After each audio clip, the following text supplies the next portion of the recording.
Yo, DARIOUS BRITT here, and today we're taking a closer look at The Girl with the Dragon Tattoo. It's directed by David Fincher with cinematography by Jeff Cronenweth, the dynamic duo. If you want to learn the psychology behind camera placement, camera movement, framing, etc., it really helps to study other films to see how they did it. Every film is a textbook. Just as a warning, the movie is obviously rated R, and this video might be covering some scenes in the movie that may be a little sensitive, so if you got the little kiddies around you, you might not want them to. Yeah. Well, I do believe it about that time. Let's get into it. Sig toss. I point this out only because it's a pet peeve of mine. Michael buys a pack of cigarettes, then later removes one cigarette and tosses the rest. How'd they cover it?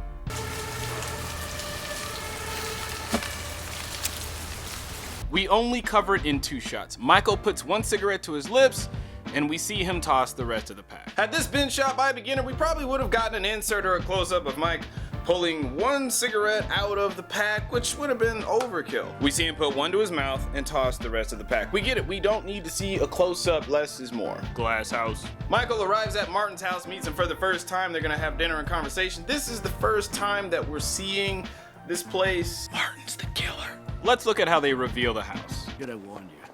Thank you, Lord. Henrik says great things about you. We watch Michael enter the house and then track right with him, revealing the back of the house as Michael pops up in the windows. This shot only works because the entire back of the house is see-through.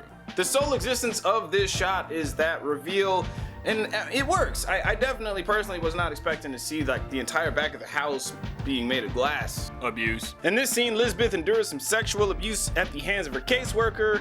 He's a scumbag, I hate this guy, I want to punch him in the face, but they use some interesting shots. As the caseworker guy propositions her, and by propositions I mean force, there are a couple of shots over Elizabeth's shoulder where the back of her head is in focus, but he's completely out of focus. You do something for me, I do something for you.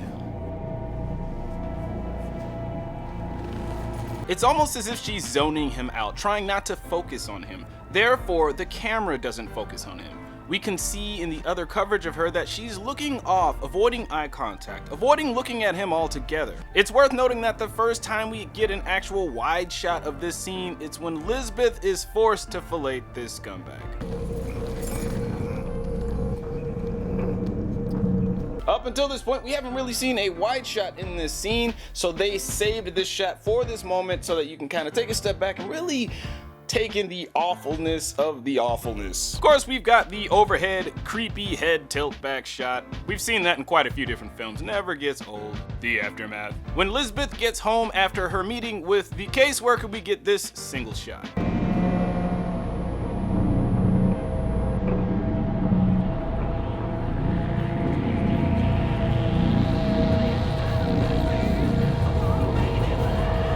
We don't have a clear idea of what she's doing or thinking. She doesn't appear to be upset. She's just listening to music and thinking. But the shot and the lighting communicate so much more. Obviously, we as an audience are going to be projecting what we think that she is thinking and feeling in the moment because we just saw what happened to her in the last scene. But you could say that the shot is implying that her world is turned upside down. Some people might feel that way anyway. I am of the mind that she's probably dealt with worse things in her lifetime, so this is nothing new to her. I like that we're finding her in a candid moment, but the way that it's covered is kind of open to interpretation. But I really dig the red glow that the heater casts on her. It really gives the scene this brooding tone.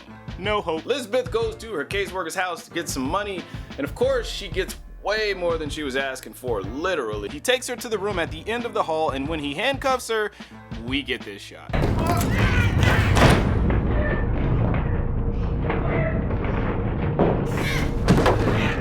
Pulling away from the door gives you this hopeless, no one can hear you scream feeling. She's locked away in this rapist's room and we're moving away from her, leaving her there. I want to punch that guy in his face all the time. Deep thoughts. Michael has spoken with all the ladies in the family and he's doing his investigation thing, putting all the little pieces to the puzzle together in his head. When Michael lays down and throws on some music to think, we get this shot.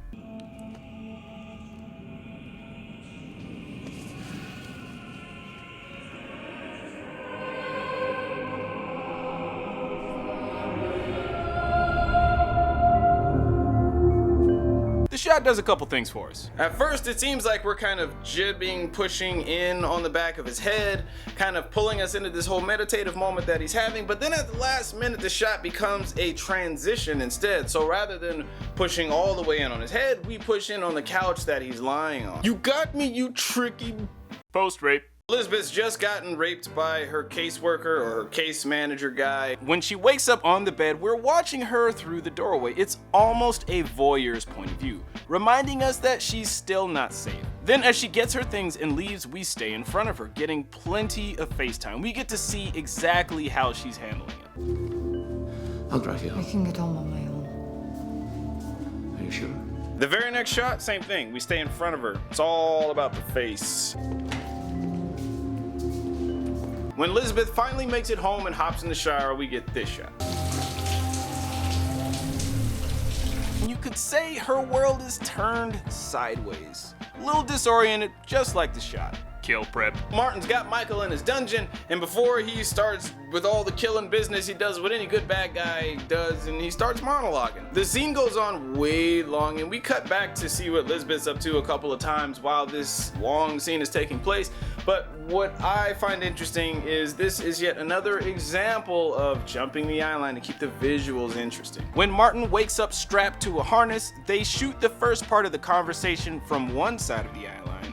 It's a 2-minute long scene full of dialogue. We cut away to Lisbeth. Then when we come back to Michael and Martin, we've jumped the eye lines to the other side. This part of the conversation carries on for another 2 minutes and 20 seconds, but the eye line jump allows us to see more of the dungeon. The visuals have changed slightly, giving this segment of their interaction a different feeling.